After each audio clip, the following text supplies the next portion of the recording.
Howdy, howdy. It's good to meet you guys. Thank you so Dean, much I'm for looking at inviting me on your the I'm program. looking at your numbers, Dean. I'm new to social media relatively. I have 70 followers on TikTok. I'm better on Instagram. I got about 50,000. Dean's got 3 million on Instagram, 5 million on TikTok. Dean, where did this Dean, come I need from five and minutes of your why? time. I need 5 minutes of your time. Just a little consult, if you know what I'm saying. Of course, man. I'd love to chat. It's an algorithm that you got to learn, but once you know it, I mean, there's no height. All right. There's Well, there's no ceiling. But you and I where are did on the this chin come wagon. from? What did you get into this space because you always loved politics? Did you get into this space because you were an angry American? Did you get into this space because you saw business opportunity? Yeah, good question. So I got into this space kind of by random chance, if that makes any sense. So I started doing what I do now by joining random TikTok live streams in the middle of the night to debate people on these topics just because they're what I care Like about. what? What do you get to explain? A really good example would be abortion. I'm pro-choice. I think that access to abortion in America is very, very important. And I would join live streams in the middle of the night and in my free time just to debate people that disagreed with me that were pro-life to try to change their mind. And then the snowball effect was kind of created where a lot of people liked what I had to say. I started running my own live streams to host these debates. And here we are a handful of years later, kind of after I've done these debates, even on larger scales on YouTube channels like Jubilee. And we've also saw second order snowball effects like with political commentary and breaking the news that have kind of led to where I'm at today. But, to kind of condense it down to one phrase, it would probably fall under that pissed off American category. We're going to invite our viewers to ask you questions, put questions in the chat in YouTube. You can still also email us questions, but there'll probably be a bit of a lag on that if you want to get Dean to answer them. That's Velshi at ms.now. But put stuff into the chat and we'll ask Dean. Dean, let me ask you about this concept. You mentioned Jubilee, you mentioned getting on and debating with people. There are some people in America who have decided that the safer place to be is in their bubble. I think across the political spectrum, people have done that. Mhm. How hard or easy is it for you to engage people who don't share your view? And how effective do you think that is? So about the difficulty of engaging in conversation with people who don't share my view, I guess I don't really see that difficulty every single day because the way that I run my live streams is I say, hey, if you disagree with me and you want to have a chat, click this button to request to call in, kind of like a call in radio show from the early Mhm. 2000s. And, that queue's always full, but, that could just because we have a lot of viewers on a day by day basis, around Right. 20,000 people. So you're always at the end of the day going to have at least like 100 people that want to call in. But, I have seen that difficulty in trying to get people into that queue in the first place. Sometimes there will be hours in my live streams where no one will want to chat, Huh. or even liberal viewers will call in to try to get their MAGA friends and family to hop on the line to have a conversation with me, and they'll say no, no, no, no, no. So what I will say is it's gotten progressively more difficult Hmm. as Donald Trump's second administration has continued on, due to the fact that he's only become more and more indefensible by, the reign of terror we've I seen see. So it's unfolded harder down for you to there. find people. I mean, because you talk about Jubilee, and I'm wondering, like sometimes I watch Jubilee and I say, look, if you're a good debater, if you're like a college level debater, that's an interesting concept. But most people don't talk like they talk in those Jubilee debates, right? Yeah, and the goal is just to have real conversation, with real Right. people. Sometimes, it looks a bit different than that with a hyper debate me bro language or whatever, whatever that means. But the goal is just conversation with people that I disagree with. I would love to Run hear. into a challenge. So I'll tell you the challenge in cable news. Like I would love to have more Republicans on TV. And We used the to, Stephanie. We used we to have a used to. lot. And the challenge is Republicans who are willing to be critical, not bash, but just be critical. Republicans who are looking to look at a set of facts and decide based Steph, they're on those telling you to move your mic closer to your face. set of facts that they're going to be critical in any way of the administration. When they do that, they get annihilated. They get annihilated by the administration. They get annihilated by right wing media. So they just say, you know what? Not worth my life, not worth my brain power. I don't want to go on television. And then there's another group of Republicans who would love to come on television, but not to have a good faith debate. There's a small group of Republicans who want to come on television for the sole purpose of owning the libs, Yeah. punching another person we're going to have on air to please the president, almost as though they're performing like in Gladiator. And the president is sitting there on his throne watching them slay someone else. And we're obviously not going to engage in that because it doesn't help anyone get better or smarter, which is the goal of our programming. So do you find it hard to find people, especially now, to just have good faith debates? Good question. The answer is absolutely. A lot of the people I talk to end up kind of coming from that I want to destroy the liberal in the conversation, and when I can't do that, I'm going to get really angry perspective compared to just trying to figure politics out and hear somebody else out for their alternative view. I didn't find it as hard maybe a year and a half ago. Right before the election, there were millions of Americans who were loudly outspoken in support of Trump, and some of them were more intelligent and thought that they should support Trump because of what he said about making the economy great again. But as I pointed out earlier, now, a year and a half later, more of those good faith, intelligent people who only supported Trump because they were maybe a little bit more misled or had fallen victim to propaganda that the GOP invested millions of dollars into, they've kind of left the MAGA base. And now most of the people who are left are those that don't really have those good intentions of wanting to do what is best for themselves, their families, their family, their friends, and the world around them, but more so just find them indoctrinated into what I could only best describe as a cult, which ultimately kind of does lead to that bad faith engagement with people who may disagree with them, especially the enemy of the Democrats that has been identified Because it's not based in as critical people we thinking should at hate that by point. Trump. Yeah. It's not. Yeah. So I want to ask you about something Donald Trump said. He was asked by a reporter. He does not seem to like questions about the war in Iran, right? We really want to get to the bottom of why we're at this war with Iran. And in a normal world, we'd have a debate about, okay, government has put forth its argument. Congress would debate whether or not they, on the behalf of the American people, would like to support this. So Donald Trump was asked about how he will know the war is over. Listen to this.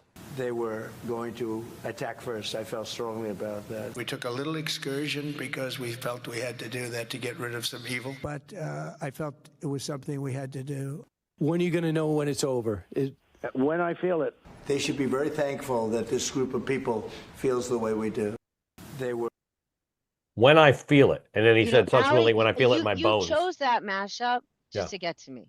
Why is Ian, that? so last week when the president was saying repeatedly excursion, rather than incursion, it was Yes. driving me especially Yes. mad because Yes. I had a An excursion is when you had a go to the teen White's West Side here and you get on a boat and you go around to the Statue of Liberty. Yes, I had a teen son on spring break last week. So as I was Venmoing a snorkeling trip in the Dominican Republic, that's an excursion. Correct. And where This is we are an putting incursion. U.S. military lives at risk. It's an incursion. So, Yeah. Ali, back to your question. Yeah. Sorry, you added that in there just to make me crazy. So, I mean, Okay. how do you handle a thing like that, Dean? I mean, when he says, I'm going to feel it in my bones, the war will be over when I feel it. It's like, we have a republic that's not based on your feels.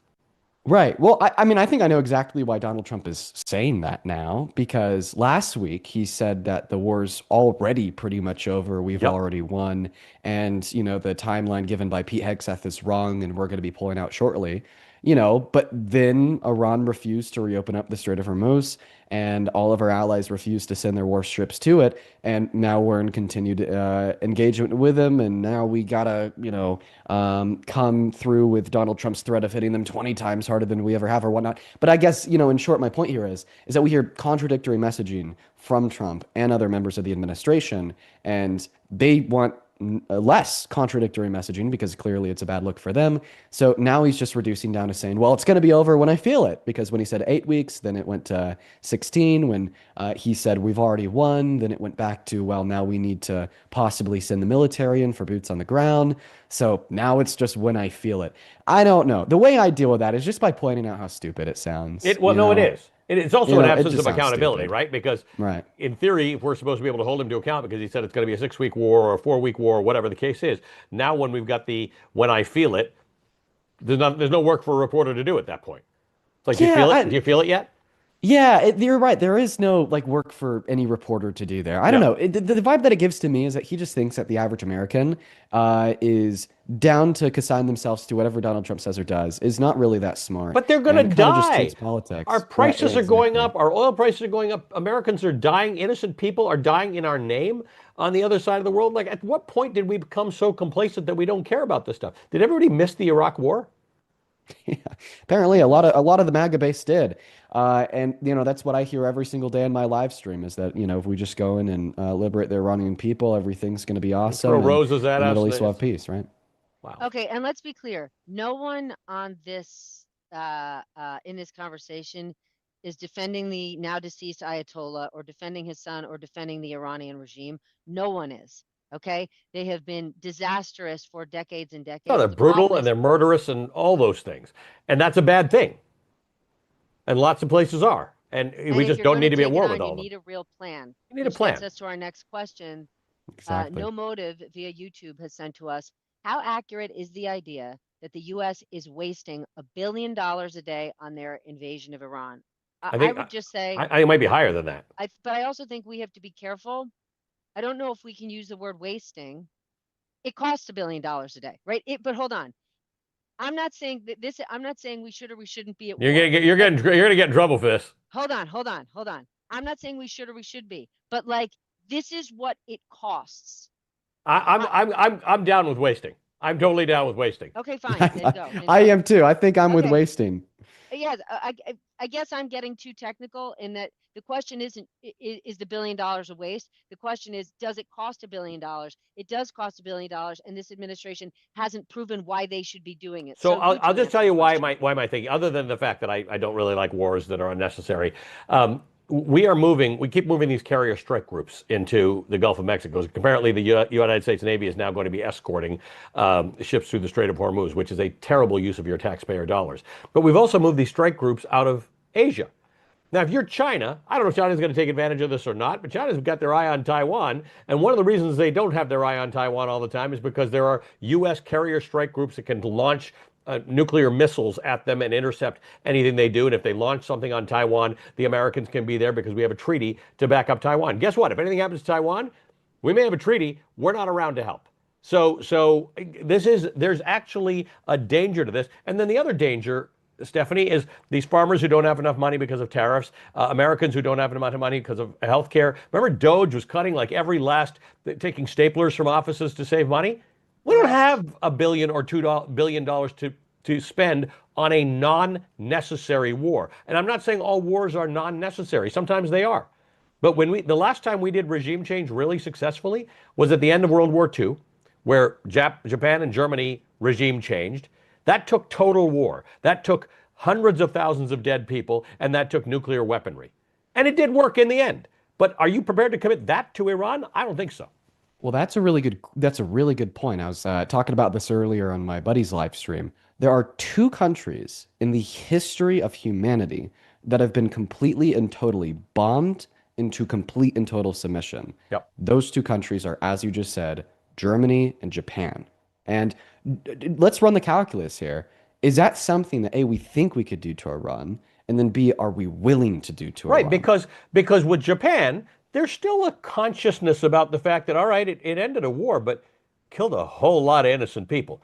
And a reasonable mind can hold both thoughts, right? Was it worth it or was it not worth it to do that? And I think reasonable people don't come to a conclusion on that. We're going to do this? We're going to kill a whole lot of innocent people? When they bombed that refinery in Tehran about a week and a half ago or something, and all you saw above Tehran was this smoke, Ian Bremmer, the global analyst, posted, he said, great way to win the hearts and minds of the Iranian people who hate the regime. Right? When you take out their oil facilities and they can't breathe, it's like there are lots of people in Iran who would be very happy to see the Islamic regime gone. We're not even winning them over at this point. Yeah, All right, we got another absolutely. question coming at us. All right, how accurate? No, wait, this is a different question. No, this is the same one. All right, we're going to get a different question in just a Here we second. go. Kelly, do you think this is Molly? Hi, Molly. Do you think the SAVE Act is just a power play since the GOP is seeing signs that they're in big trouble? Uh-huh. I think that's exactly what That's a it is. given. Yeah, there's no other reason to have it. Voter fraud is 0.0000005%, five zeros. That means people who are non-citizens who register to vote. It is an absolute non-issue. Dean, Stephanie's tired of me saying this, but the only issue in American voting is that 60% of people vote. It should be 100. All our efforts should be getting from 60 to 100. Not this puny little thing that is of no consequence, that even if you believed that tiny little number of non-citizens voted, it wouldn't have swung any election anywhere in America at all, ever. Yeah. And it's a felony. The disincentive to doing that is really bad. You can go to jail. You will definitely not get your citizenship, and you'll get deported from America anyway. Like, tell me who the person is who's rushing to vote, given all that stuff that happens to you if you get caught. What do you think, Dean? Well, the first thing is, I think that it's important that we on the left get our messaging right about the SAVE Act, because the issue isn't really a requirement for voter ID to vote. ID to vote. My apologies. It's more so a requirement to prove citizenship. Correct. To vote. Very different. And what we see inside of the SAVE Act is that a mere ID won't do that. You know, you have to have a birth certificate or a passport. And now larger issues arise out of the fact that, well, could this be considered a voting tax? You know, the $200 that people have to spend on passports. Would we possibly be okay with requiring a passport if it was something that every American citizen could get for free? And all these questions are being thrown around months before we got to hit the voting booths, and in consideration to the fact that I think, according to a couple members of Congress, this would disqualify 9% of people from voting.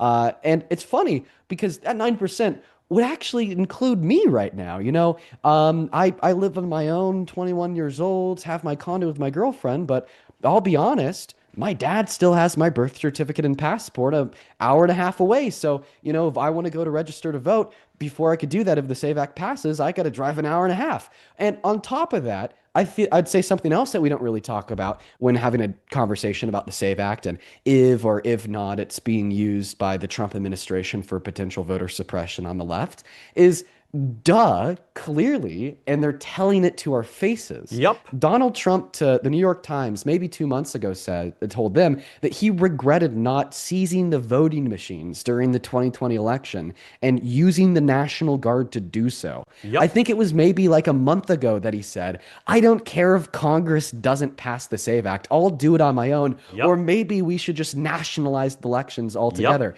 And this is ludicrous. It is so insane. It's crazy. And I would argue here that it all goes back to Donald Trump's fake elector scheme of the 2020 election that no one talks about enough. We do not talk about the fact that in the 2020 election, Donald Trump sent fake slates of electorates to 7 of our key swing states that Biden won, and he sent them with fake certificates of ascertainment, which is the total tally of the vote from that state, saying that he won the state and Biden lost, when in all reality the opposite was true, and then sent them back to Congress and then pressured Mike Pence into certifying the fake ones as real.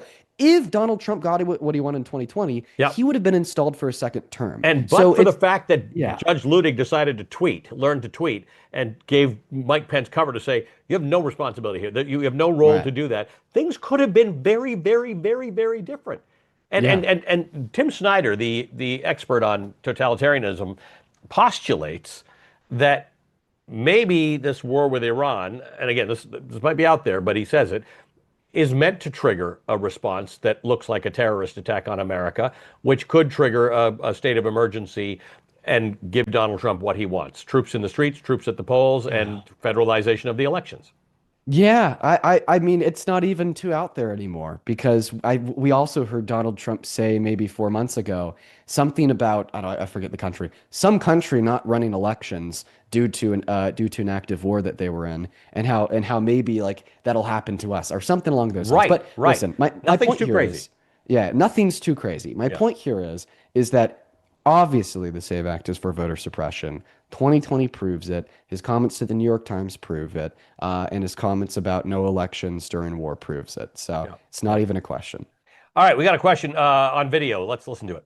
So what would it take for inflation to be resolved? Like, what resolution would we need to find and attack at full force for things to actually be effectively changed in a better way for all of us? You know, because gas prices, food prices, everything has went up. So that's just something that I really wanted to know. That's an amazing, amazing question. I got 4 easy takes on that. One, get out of the Fed's business. Let them do what they have to do with interest rates. They didn't move on interest rates today, by the way, which is the smart thing to have done. Number two, how about don't start a war that's going to send oil prices up to $100 a barrel and gas prices up to $4 a gallon if you think affordability is an issue. Number three, how about deal with these tariffs? Like, I don't know what you're reading that tells you that companies and other countries bear the weight of these tariffs. That's simply not true. American consumers bear the weight of the tariffs. And I mean, I don't even know what number four is. Like, just do the first three, and you'll get a handle on the situation. You've answered the question correctly. There's nothing else to add. Dean? Yeah, I mean, I think that maybe something else could be said about inflation in specific industries like the housing market. That was my fourth point. Regulate. Get some regulation in there. Yeah, more regulation and Yes. more smart subsidies. This is what I would say for administration, specific industries. This administration is getting rid of every piece of regulation that would stop a company from charging more money for everything but like the whole concept of consumer protection. The Consumer Protection Financial Protection Bureau is basically gutted. It's non-existent. The FTC and the FCC are all about passing through mergers that Donald Trump and his buddies want done. Yeah, The but consumer not protection necessarily aspect. mergers that make sense, right? No, no. Pre-Donald Trump, during the Biden administration, CEOs across industries would complain about Lena Khan Yep. and say the FTC chair, saying that she was so restrictive and so academic, she was impractical, and it made it too difficult for businesses to grow and thrive. Now, the difference is in Trump 2.0, these regulatory bodies aren't pro-business. They're pro-business that works for this administration. And Right. CEOs know that. They know they need to show up at that White House with favors and goodies and gifts and carve-outs for either Donald Trump or his family businesses or Howard Lutnick and Cantor Fitzgerald, his investment bank that his children now run. That's how they're getting deals done. And while they think it may be completely immoral, they're saying, well, this is the cost of doing business and I know how to play. Right. Yeah, what do you got to say about that, Dean? Because it doesn't seem like I will say this. Economically speaking, fighting inflation is at a minimum 10 times more complicated than fighting a recession, right? A recession is relatively easy. You dump a lot of money into the economy, you stimulate the economy, you lower interest rates, people spend money, companies spend money, and generally speaking, in a year and a half to two, it's over. And then you have something called creative destruction on the other side, where some industries have disappeared, but brand new ones have started, and it's actually, we know how to do this. Inflation throws companies off the rail for a decade. I mean, or countries off the rail for a decade. This is a very, very serious problem that this administration does not take seriously. Dean, as you've just learned, Allie and I love talking about the economy. So we've started this program talking the economy. We're ending this program talking about the economy. Thank you. Can we so listen to much that? for Can we joining listen to us. the gas lady again? I don't think You know what? Dean listen Let's to the gas listen lady. to the gas lady one more time before we This leave. is our colleague Jonathan Allen interviewing a woman at a gas station who was a Trump supporter, former Trump supporter. If you could say something to President Trump and he was going to hear you right now, what would it be? You are a worthless pile of And you voted for him how many times? 3 times. That was my bad. Apparently, I'm an idiot. I like that lady. I just like that lady. Oh yeah, it's a good thing that people's minds are changing. But I mean, I think we saw her mind change because it personally impacted her. And I wish that their minds would have changed forever ago, even when the administration impacted others. But hey, you know what? Late is better than never. Whatever you'll take, however. But I think that point you just made is really, really important, Dean. And that is when you are watching things happen to other people, you need to understand that they are of you. I don't think the whole idea of I should protect them because eventually they'll come for me. I'm not talking about that. I'm talking about the fact that injustice is just injustice. And I thought Minneapolis demonstrated that for this country, where those people, those American citizens, would go out and talk about protecting their neighbors. They didn't use the term undocumented immigrants. They didn't call them undocumented aliens or any of that stuff. Our neighbors. These are our people. They're of our cloth. This country is built on that. I was thinking, Stephanie, you were in the St. Patrick's Day parade yesterday. I was watching that, and I was thinking that is the beauty of this country. Everybody's got their parades, and they're proud of their Irish, but they're also proud of their American. And it was really amazing to watch that. We must look out for each other for the sake of looking out for each other, not because if we don't look out for them, they're going to come for us. They may never come for us. Correct.